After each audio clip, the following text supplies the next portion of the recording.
Good morning, Saturday morning, back with you. It's Bat Jack JW here, and we're having some coffee. Hopefully, you're joining me. Maybe it's in the morning for you, or it could be some other time, but you're still here, you're tuning in, or you're just listening. Either way, so top of the good morning for you. Set our coffee over here because we have a couple of bigger guns on the table this time. So let me try to get onto the channel here so I can read your comments. And let's see here. Oh, okay. There's the change some things around. Those of you that have been on the channel a lot and been giving the channel some traffic, you probably noticed some changes. So, all right. Okay, so our last radio we talked about the 3840, and then of course I did a it came up on the feed for you guys, which I had done a little while ago. But basically, kind of a table video on just a yakking video in a sense, like not so much just like, but it was just kind of a slow your roll and just kind of somebody else's perspective on a 3840 and loading that kind of a cartridge. And really, like when you get into something like that, you're kind of you going into it knowing you're going to be probably hand loading for this. If I didn't hand load, I wouldn't have got into something like 3840. I wouldn't have had interest in that, or 44 special or something like that. It's just not more so 3840 than, you can still find 44 special out there. How much it'll cost you, sky's the limit. Who knows? So that's where it's at for me, and especially a revolver round like that, where you're able to control your brass basically and get your brass into your hands and not lose your brass, and that's actually one of our topics today. So, all right, let's go ahead and read some comments. Again, your comments, if it didn't get read, it's either a couple of things, like either you're late to the game and by the time we did the production of this, or for some reason your comment got held back, and I don't know what, it seems sometimes it doesn't discriminate on why. But there could be a number of reasons, adding links or things like that, or just, foul language. So, all right. Harrison Mantooth here says, thanks for the enjoyable Saturday morning, Bat Jack. I always enjoy watching and listening to your Collector's Radio show. I'm always getting new ideas and learning new techniques on how to do things. And that's what's so neat about what we do here. That's what we're here. We're just sharing techniques and different things that, I experience, you experience. We share them here in the comment section. And those of us that are in the Collector's Radio here, we all get to kind of learn and, hey, I didn't know that. Like, I didn't know about Renaissance wax if it wasn't for the Collector's Radio and you guys sharing information like that. So, good stuff. All right. Back in 1966, I bought an RCBS Junior Press. Anybody know what RCBS stands for? Yes. Wait for it. What, you're going to comment before I say it? I believe it stands for Rock Chucker Bullet Swagger.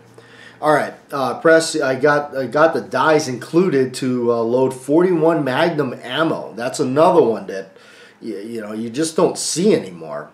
Really cool cartridge, I think. That press is still working just fine after all these years, and that's one thing about them. I mean, presses are, to me, they're just not worth selling because they're worth more for what they do. Even if you box them up, put them away. All right, working just fine after all these years. I keep looking for that blue model 29 with my name on it. I know it's out there, Stan in Idaho. Well, Stan, they are out there. I always say this, I used to think that some things were impossible to find. Some things have taken me, there's been stuff that I've looked for 9 years, some of you longer, probably quadruple that, or probably my lifetime. But they're out there. Eventually you will run into it and it will just be that right price and you'll have the money in your pocket at the right time. Or like me, you have that one thing to trade. And then you lose a little bit more stuff. But that's okay. If you gain something you really like out of it, then you're a winner. All right. Slim Fire 54, awesome collectors radio show, JW. I look forward to it every Saturday morning with coffee. I totally agree with you on jumping on buying the older guns when you see one. Yeah, because they ain't getting any cheaper. Now, I'm not saying, you just pay outrageous prices. Sometimes people's prices are just like they're not even on this planet. But if it's a reasonable price and the person's pretty much on the book money and maybe he's willing to negotiate a little bit, I'd say I'd work with him if you can. Because you always got to remember this. If you do get it and you end up in a bind, you can always sell it. You know what? Another one might come along. So, all right, back in 1989, I paid $299 plus tax for a brand new Model 29 with a 6-inch barrel. You know they have gone up there in price for a used one. Yes, they have. I've heard horror stories of what those things are costing. I like to use Renaissance wax. Hey, we were just talking about that. And the shimmer chrome polish. I use on motorcycle aluminum cases back in the 70s. I also like Lee reloading products too. Thanks for the video, Slim. Yes, Lee, if you're just getting started in reloading, and like me, and I still use Lee products, I think Lee makes some of the best on the market for the money. They really do. I mean, their stuff has gone up for sure. They're definitely gone up in price. I think I paid like under $100 for my turret press. I know those are even just within the short time I've had mine. It's gone up. So,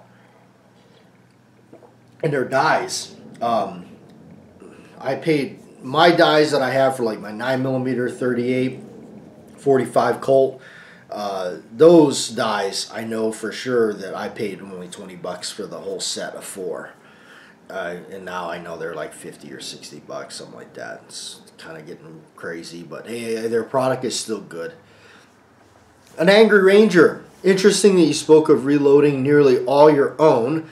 I've been loading with the same vintage Lyman Spar T turret press and a Lyman Spartan, that's probably what you meant, Spartan press since 1960. Other than 22 rimfire, I haven't bought factory ammo in well over 45 years. There's bullet molds here dating back to 1905 and must be close to 60 various types. I've never run out of ammo. I create rounds that are unheard of and unbelievable anywhere else. Oh, unavailable anywhere else.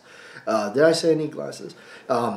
Every load developed has been recorded in a ledger book since I started decades ago, and I need to start documenting my stuff, because I just keep going back to the manual and going, oh, that'll work, and I have a tendency to use whatever powder I have. Well, I think that's what all of us are doing, whatever's available. But I need to start documenting, because we don't have the luxury anymore that our #1 powder that we use is going to be available. So we got to kind of use what we can get. And, as that starts to dwindle down, you start going, oh, well, I've never used this, but the book says you can, and there you go. So I should start making my own documents on that.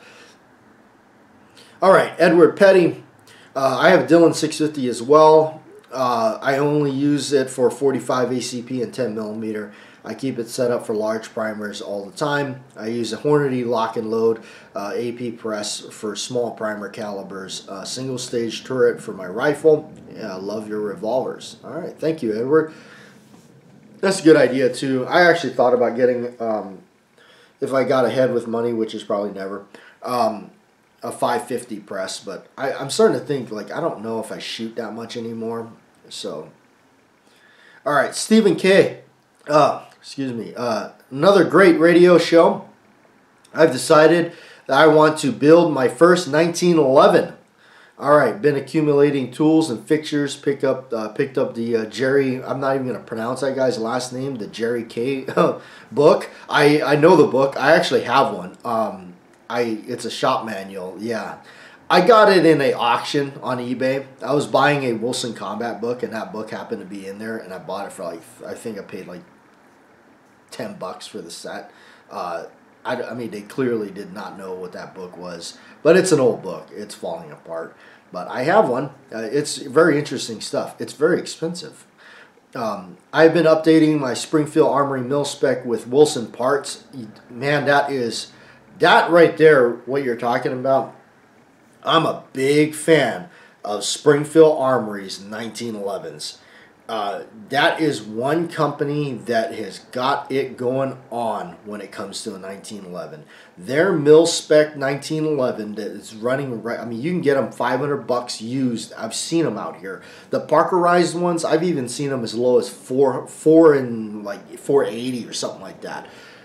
Those 1911s are like the slide and frame in the barrel. The meat and potatoes of that gun is like a tank.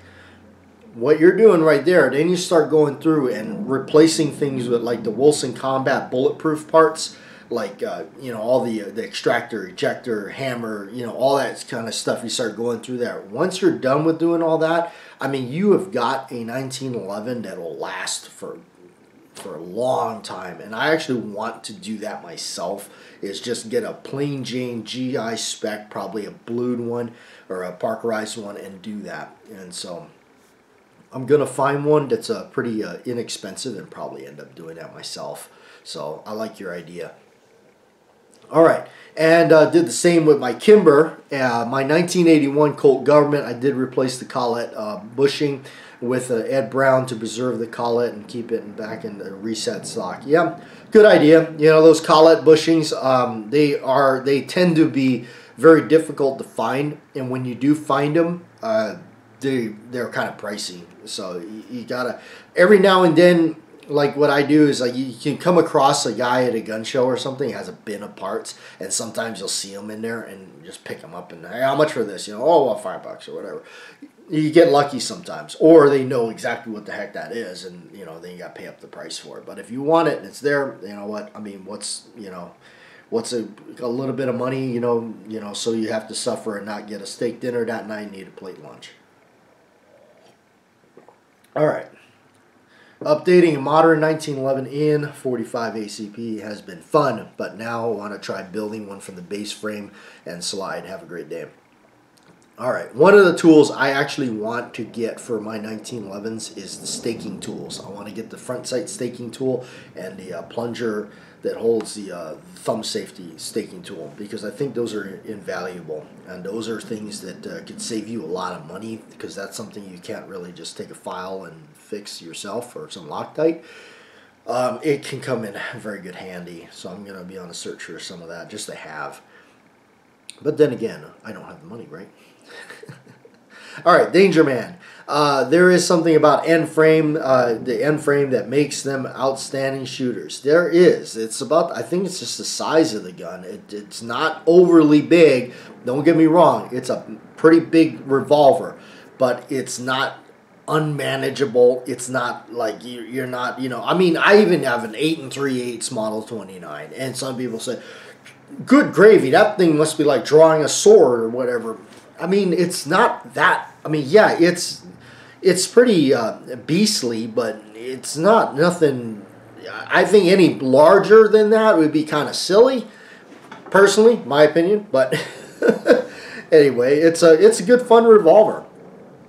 I have a 29-2 Dirty Harry gun, and I love it. However, my favorite end frame is a Model 28. I do like the Model 28. It's a really cool revolver.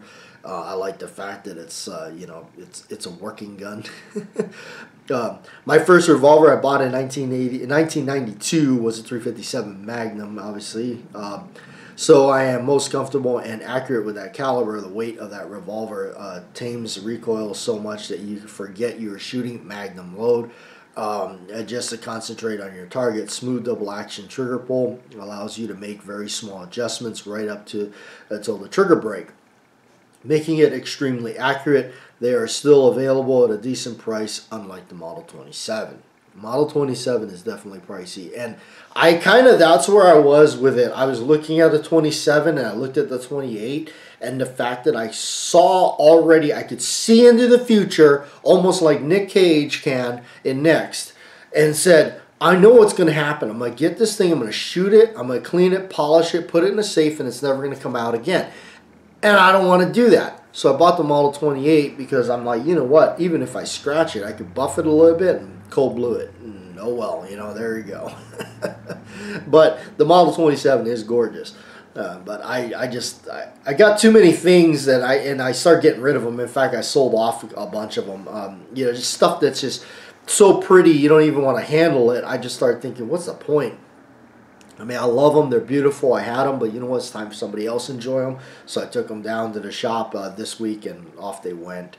It just, you know what, got the stack of $100 bills and just, you know, lived a little happier and more comfortable. So, you know, food's getting expensive. All right, Scottish American, excuse me. My first revolver quickly led to a second one. Words of wisdom right there, everybody. Just remember that. My first revolver quickly led to a second one. And so on collecting has become a huge part of my life now. Yeah, it does. I mean, once you get the bug, you're kind of there. Funny how we relate to movies. And that's what it is. I think you know, like that's what it is. Like I cling to all these old movies that I'm like, I just want it because I saw it in this movie growing up. I mean, you know, God bless the 80s. All right, Joe P, good morning. All right, good morning, Joe. Swig of coffee for Joe.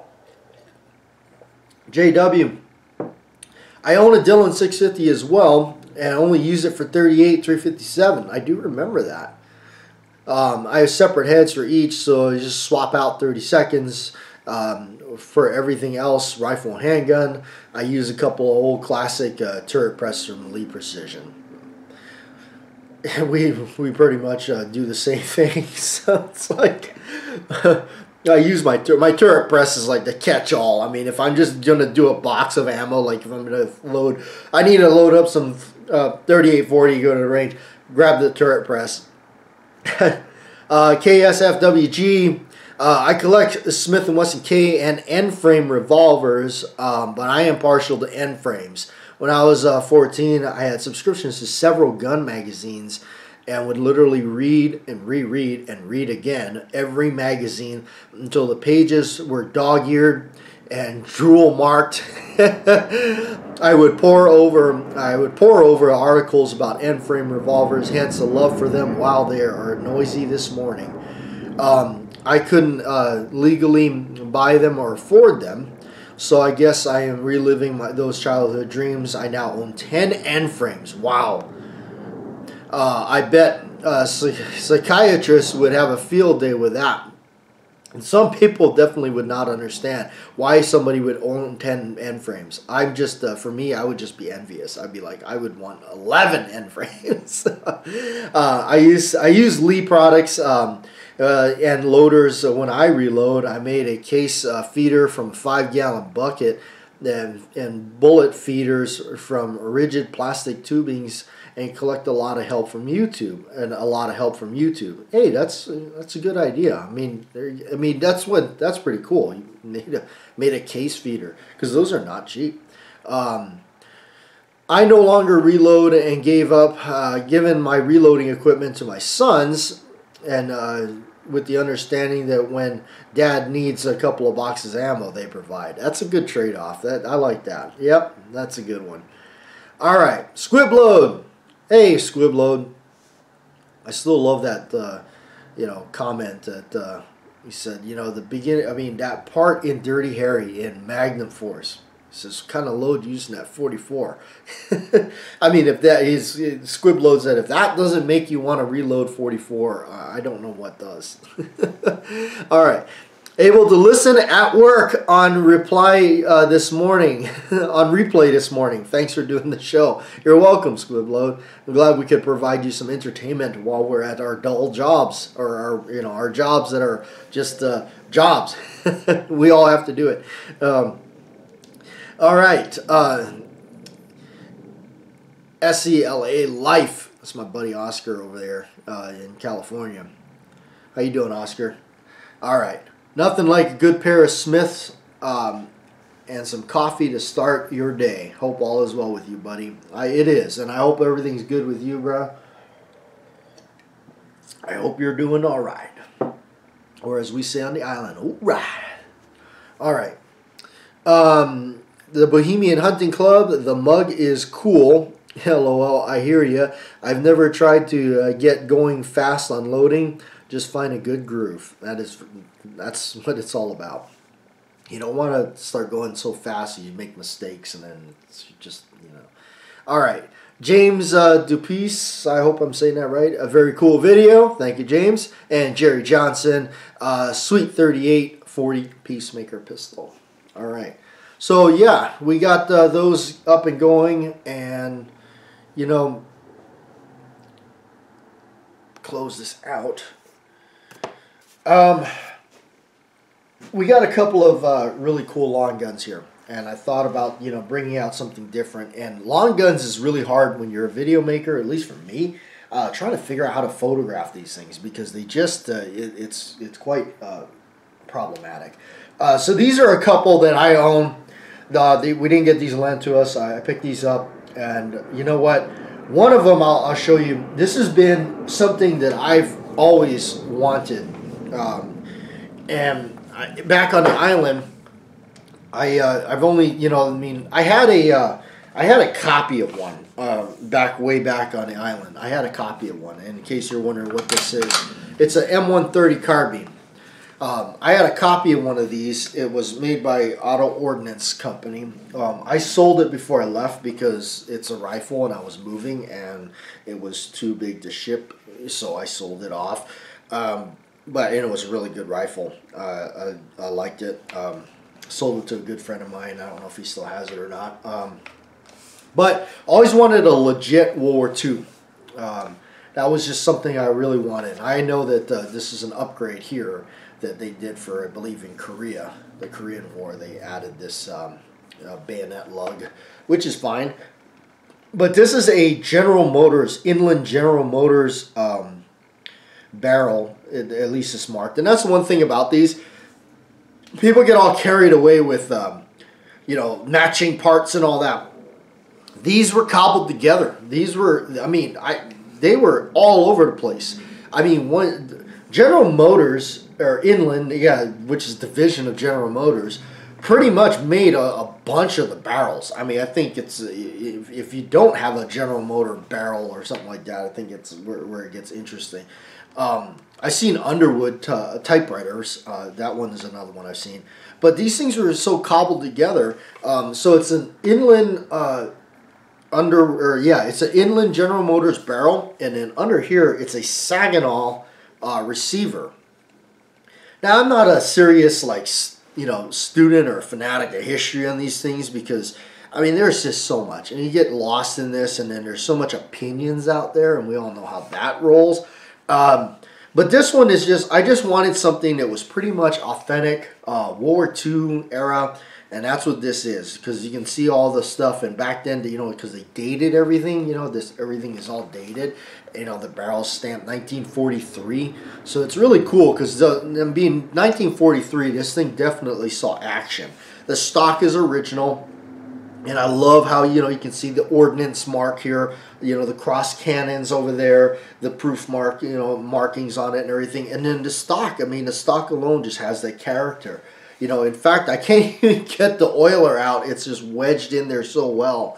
And don't bother. It's there. It'll remain. It's got, because the sling is original. So this is a cool piece of history. That really is. And I shoot it. You can enjoy it. It's another one of those that, like we were talking, hand loading. You can still find the ammo for this thing every now and then, but they haven't gotten any cheaper, and I think a lot of the surplus stuff is dried up. And even if you do find the surplus stuff, it's quite expensive. So, but it's out there. But, this is another one that we hand load and collect the brass. It's losing brass really sucks, especially stuff like 30 carbine, because it's an auto loader, so it's popping them out there, and you're gonna go hunt them down because the brass is not easy to get. It used to be. I used to be able to buy bags of it on auctions. I mean, in fact, I remember buying bags of it on eBay before all that, you know, took place. You couldn't, and now you just can't. But man, I wish I would have kept so much of that. I don't know what I did with it. I sadly probably got rid of it all. Yeah, I remember scrounging for brass for one of these things when I was hand loading. But yeah, I've always pretty much hand loaded for this. But this has been one of those really cool rifles that I just had to own. You know, it's one thing to have one, but when you have an authentic World War II one, that's the cool factor. I mean, nothing wrong with the reprops, but I really like the original one. And you know, I'd have to say if it was a repop, I'd probably eventually get over it and sell it just because I know how I go. But this one here, it being original, you know what, I mean, it would take a little bit of a sum of cash for me to sell it because they're really cool. And they pop around. They're out there. They're not getting any cheaper. They used to be able to pick those things up for like $700 or something like that. Now it's like, I mean, it seems like you got to bust out another $1,000 on top of that to get one. But I like all the character on it. I like the fact it's worn, it's chipped up, you know, there's, you know, dings in the wood. I like all that because to me it just adds that really neat, you know, aspect to it. It's cool. It's just been dragged somewhere. You know, it's got some marring marks here on the stock and all that. So that's one of those rifles that that's really cool. It's a cool piece of history, and it's right here on the table. You know, it served the country, and you know, who knows if it, you know, where it's been. If it could talk, that's another one of those. It would be awesome. So, another rifle I brought out here. I actually got this off of a friend of mine. He was getting rid of it. He had it for a little while. It's funny. He's like one of my best friends out here. It's like we end up always doing that with each other. Like, yeah, I need some money here. I'll sell you this. Oh, okay. And then later I'll buy it back from him, or vice versa. I think I bought back stuff I've sold him, and then he's like, and whatever. So he had this thing, and of course, we give each other really good deals on this stuff. But this here is a lever action, as you could tell. It is a EMF. Manufacturing, I think it's pretty much like, I know they don't make these anymore. It's got really good, really interesting color case hardening on the frame here and the lever. Stick of wood is on the stock is really nice. Like he said, too bad it didn't really match the front here, the grip here. The forend, whatever. But it's in 4440. That's what's neat about it, and that's what kind of intrigued me about it, was it's in 4440. And I just, you know, again, it was one of those things where if you hand load, it's no big deal. And I hand load the 4440, and this is actually a really cool rifle. And I've been enjoying it. Shot it a little bit, steel butt plate. But this is one of those things, it's like if you don't have a lever action rifle, or if you've never shot one, you certainly ought to get out there and do it. But if you just don't have one, I mean, how do you not have one of these things? You know, how do you not want to go out there and get one?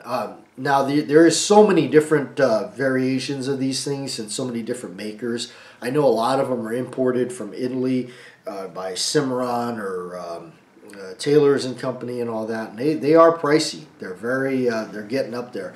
I'm a big fan of like the Rossi 92s and stuff. This one here is a 92 copy. It doesn't have, what's neat about it is this is old. It doesn't have any of the weird safeties that you see a lot of those have, which doesn't necessarily bother me too much, but I know that it's not, you know, it doesn't really have that appeal.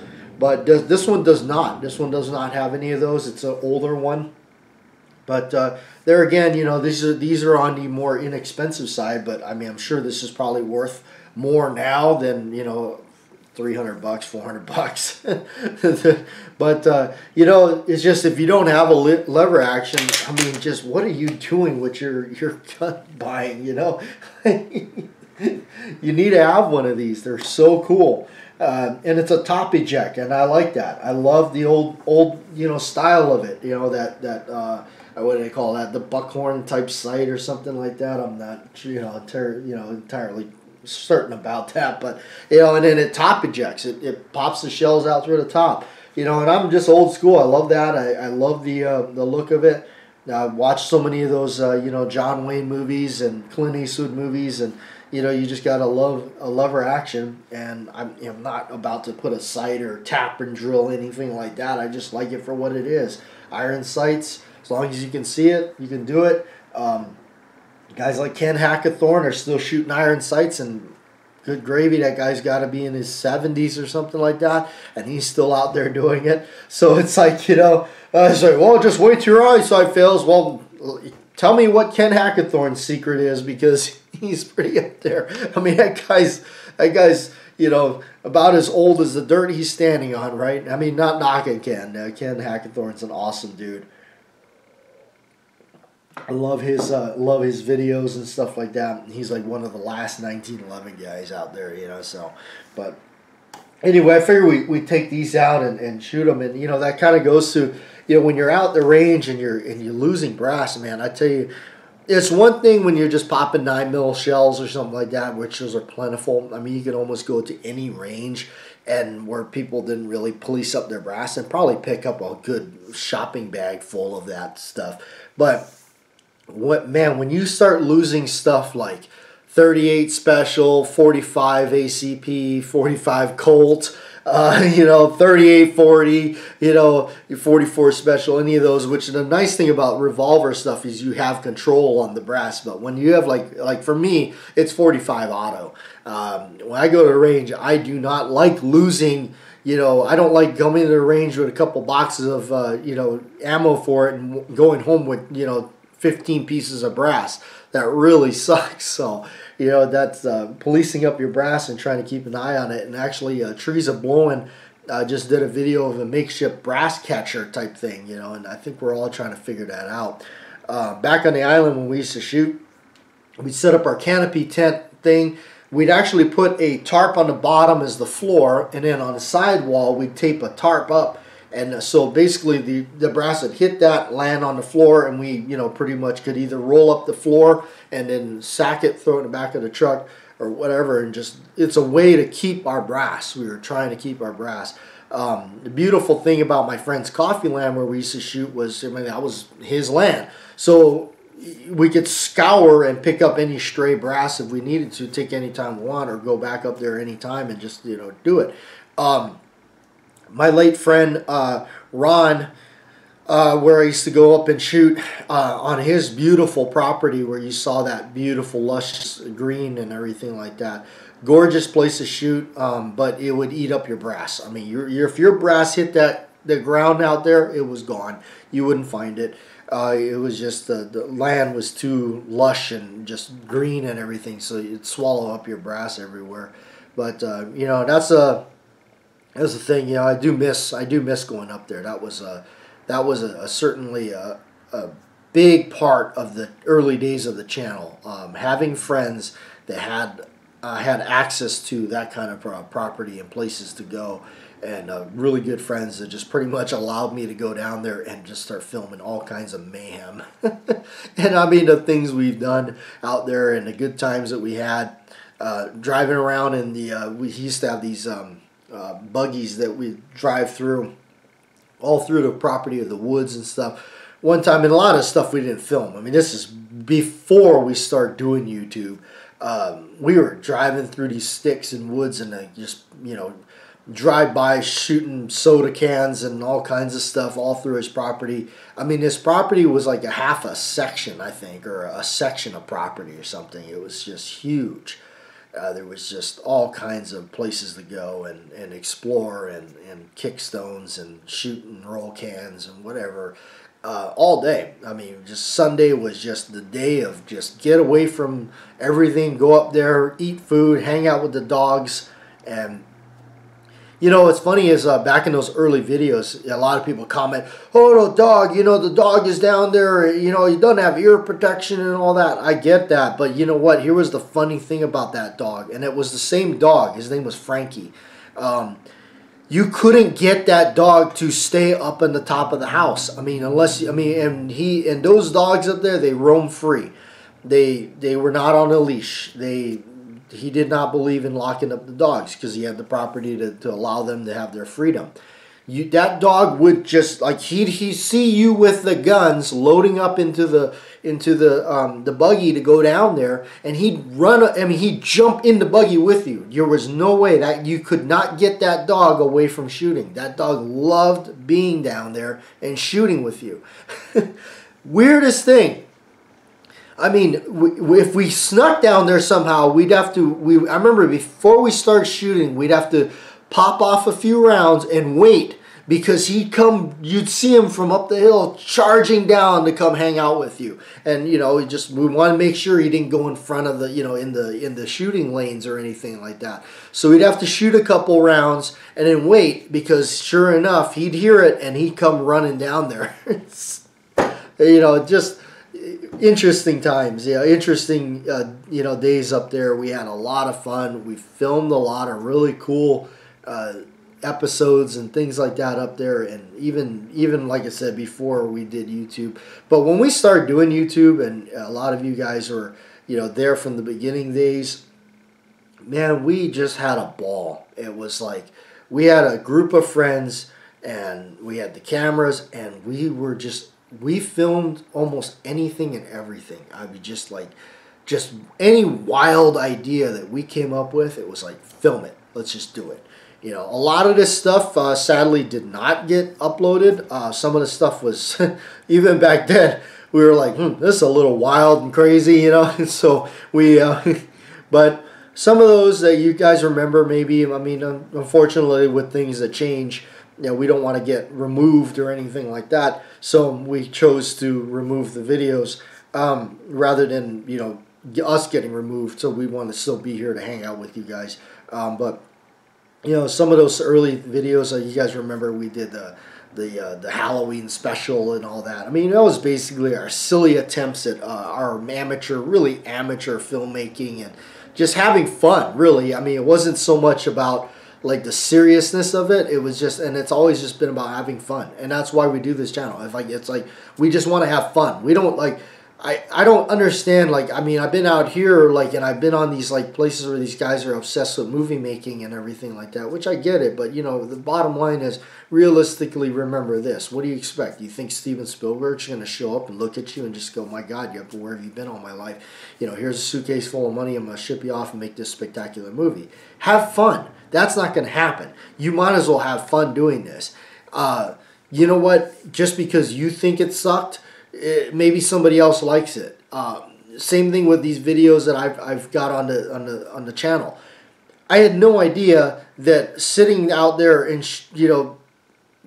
doing a disassembly video or something like that on a government model 1911 or something would gain 3 million views.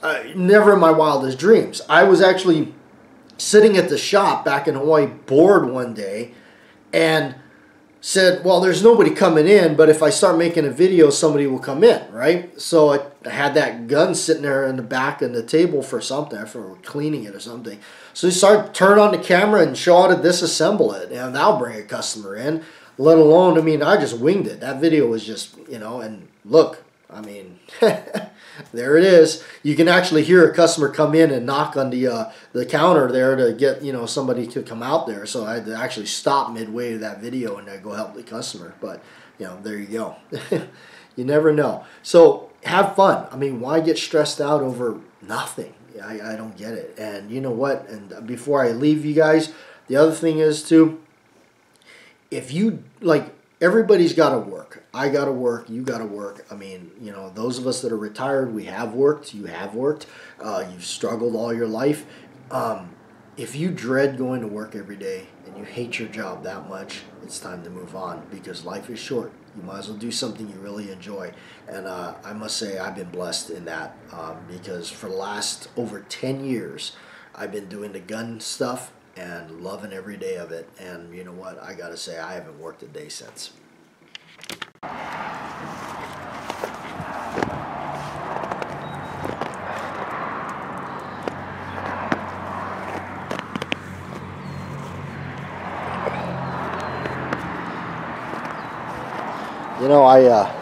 I once heard a term that you can't build a snowman in a desert.